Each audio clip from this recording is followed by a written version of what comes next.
Hello, स्वागत है आपका मेरे चैनल पर। आज हम बात करेंगे एचडीएफसी के हाउसिंग अपॉर्चुनिटीज फंड के बारे में। तो हम देखेंगे ये फंड के फीचर्स वगैरह क्या, एडवांटेजेस क्या है, कहाँ ये फंड इन्वेस्ट करती है, सेक्टोरल एलोकेशन, स्टॉक होल्डिंग्स, इसके रिटर्न प्रोफाइल्स, एक्सपेंसेस, कॉम्पिटिशन, सब कुछ देखेंगे इस वीडियो में। तो मैं आशा करती हूँ आप मेरे साथ बने रहेंगे वीडियो के अंत तक। तो आइए शुरू करते हैं आज का video on HDFC housing opportunities fund. तो जी हाँ, जो रियल एस्टेट सेक्टर है इंडिया में अभी काफी जोरों पर है, काफी अच्छा ग्रोथ देखा गया है इस सेक्टर में इन द लास्ट 2 इयर्स।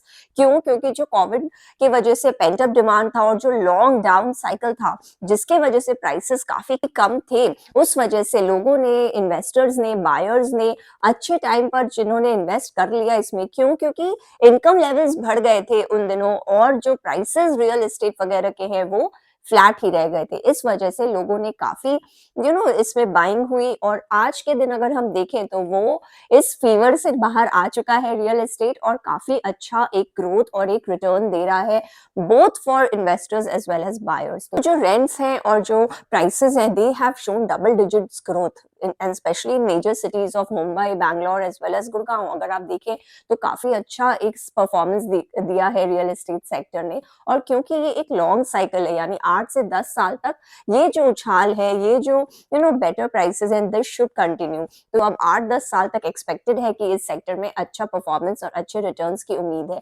इसलिए जो इन्वेस्टर्स हैं जो इस सेक्टर का इस अपॉर्चुनिटी का फायदा उठाना चाहते हैं, वो ये एचडीएफसी के हाउसिंग फंड को देख सकते हैं। रियल एस्टेट में इन्वेस्ट करने के और भी तरीके हैं। चाहे तो आप डायरेक्टली रियल एस्टेट में इन्वेस्ट करिए, आप होम्स में, ऑफिसेज में, कमर्शियल रेसिडेंशियल में इन्वेस्ट करिए, या फिर आप रियल एस्टेट के स्टॉक्स देख सकते हैं, जैसे कि अच्छे स्टॉक्स हैं, डीएलएफ है, गोदरेज है, इस टाइप के स्टॉक्स में आप डायरेक्टली इन्वेस्ट कर सकते हैं। या फिर आप आरईआईटीज के थ्रू भी रियल एस्टेट में निवेश कर सकते हैं। आरईआईटीज पे ऑलरेडी मैंने एक वीडियो बनाया, अगर आप इंटरेस्टेड हैं तो आप ऊपर वाले लिंक पे देख सकते हैं। तो इससे आपको, जो बिगिनर्स हैं उनके लिए ये काफी एक अच्छा सीधा उपाय है अगर आप आरईआईटीज के थ्रू इन्वेस्ट कर रहे हैं।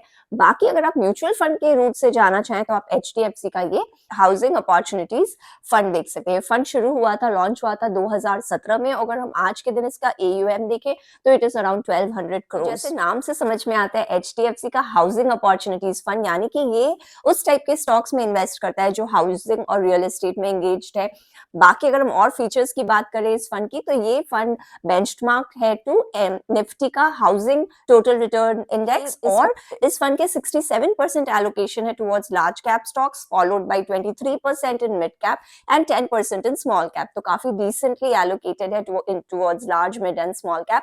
इस फंड में अराउंड 36 स्टॉक्स हैं और जो टॉप 10 स्टॉक्स हैं वो अकाउंट करते हैं तो 66% of the total portfolio value, और जो टॉप 5 हैं वो अकाउंट करते हैं 41% ऑफ द टोटल एलोकेशन। अगर हम इसके सेक्टोरल एलोकेशन पे ध्यान दें तो इनका जो मेजर एलोकेशन है वो है towards financial sectors, followed by construction. तो कंस्ट्रक्शन और फाइनेंस में इनका अराउंड 27% ईच है एलोकेशन। उसके बाद इनका मटेरियल्स पे एलोकेशन है जो कि है अराउंड 18%, फॉलोड बाय एनर्जी में इनका 8.5% का टोटल एलोकेशन है। तो आप देखें ये फंड में काफी बढ़िया से हाउसिंग फोकस सेक्टर्स पे इन्वेस्ट किया है। अब फाइनेंस हो गया, या फिर सर्विसेज हो गए, एनर्जी हो गए, कंस्ट्रक्शन हो गए और मटेरियल्स हो गए। तो इस टाइप के सेक्टर्स पे फोकस्ड है ये fund, making it a true housing focused fund. एक झलक डालते हैं इनके जो टॉप स्टॉक्स हैं वो कौन से हैं। तो जैसे मैंने बोला ऑलरेडी कि ये काफी अच्छा है, काम कर रहे हैं टुवर्ड्स सेक्टोरल एलोकेशन। आप देखें सब हाउसिंग थीम फोकस्ड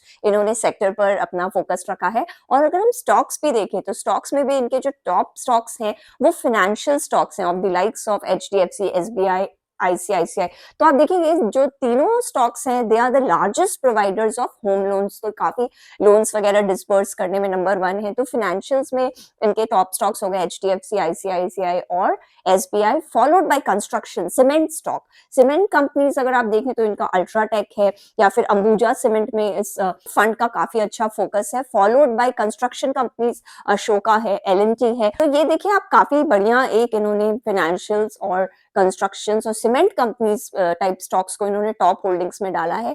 पर इनके टॉप होल्डिंग्स में आते हैं NTPC. Now NTPC is an energy power generation company. तो इन्होंने इस स्टॉक को क्यों रखा है, कुछ ना कुछ तो एक वियर्ड पॉइंट निकल के आ ही जाता है। तो ये एक वियर्ड मुझे लगा, एनर्जी पावर कंपनी को रखा है टॉप 10 में। Also they have electronic smart. तो ये दोनों थोड़े पिक्यूलियर पिक्स लगे मुझे। अदरवाइज अगर आप देखें तो सेक्टोरल और जो स्टॉक पिकिंग है काफी डिसेंट है, focusing on the housing theme. Top 10 में केवल एक ही हाउसिंग पर से हाउसिंग फोकस्ड अगर हम बोले तो केवल प्रेस्टीज एस्टेट्स है इसमें, और कोई भी इसमें हाउसिंग या रियल एस्टेट फोकस्ड कंपनीज उस तरह से नहीं है। एंसिलरी सेक्टर्स हैं जैसे कि फाइनेंस जो रियल एस्टेट को मदद करता है, या सीमेंट्स या फिर कंस्ट्रक्शन। लेकिन अगर हम housing focused of the likes of Godrej या फिर डीएलएफ हो गया, तो इस टाइप के कोई भी स्टॉक्स इस के टॉप 10 में नहीं आते। केवल प्रेस्टीज एस्टेट्स एक ट्रूली रियल एस्टेट कंपनी है जो इस फंड ने अपने ओवरऑल एलोकेशन में रखा है। तो इस वजह से मुझे लगता है थोड़े गोदरेज या डीएलएफ टाइप और स्टॉक्स इसमें होते तो और भी मजा आता थोड़ा, क्योंकि रियल एस्टेट पूरा फोकस्ड हो जाता है ये fund, because these stocks have also given good returns in the recent last 2 years में इन्होंने काफी अच्छा परफॉर्मेंस दिया है। बाकी अगर हम ऑल्टरनेटिव्स की बात करें तो ज्यादा मुझे कोई ऑल्टरनेटिव नहीं दिखा इस फंड के लिए। अगर आपको एक real estate focused mutual fund चाहिए तो this is the only option for you. आप एचडीएफसी के हाउसिंग अपॉर्चुनिटीज फंड में देख सकते हैं अगर आपको रियल एस्टेट के इस अप साइकिल को खेलना है तो। अब हम देखते हैं इस फंड का एक्सपेंस रेशियो क्या है। तो expense ratio is a little higher for my liking.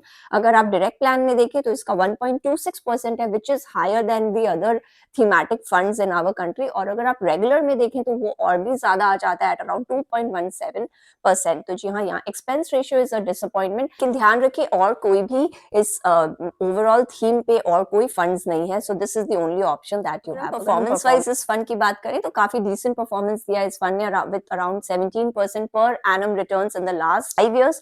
और इन्होंने बेंचमार्क के हिसाब से ही परफॉर्म किया है, at par with the benchmark. और इन्होंने लास्ट ईयर में 34% के रिटर्न्स दिए हैं। तो in conclusion I would like to say कि क्योंकि इस फंड के और कोई कंपटीशन नहीं है और कोई पेयर्स नहीं है, तो अगर इन्वेस्टर्स इस अप साइकिल को प्ले करना चाहते हैं तो उनके लिए यही एक ऑप्शन बचता है। जी हाँ, एक्सपेंस रेशियो मुझे ज्यादा लगता है एज पर माई लाइकिंग, लेकिन because of the lack of any other investment choices, and if you have to go through the mutual fund route, you have no other option. बाकी अगर आप इसके market cap allocation, sectoral allocation देखें तो काफी अच्छा है, स्टॉक पिकिंग भी डिसेंट है। Though I would want to have more of real estate stocks in this particular fund of the likes of Godrej या डीएलएफ अगर होगा तो और बढ़िया हो जाएगा। आई थिंक ओवरऑल अगर आप देखें रिटर्न प्रोफाइल भी डिसेंट रही है। तो अगर इन्वेस्टर्स को रियल एस्टेट के अपस्विंग को प्ले करना है, because we have currently entered into that cycle and this is expected to last for the next decade, तो फिर अगर आप म्यूचुअल फंड के रूट से देखना चाहते हैं, काफी एक यूनिक फंड है, giving investors the opportunity to play this uptrend in the real estate sector that is currently undergoing in India.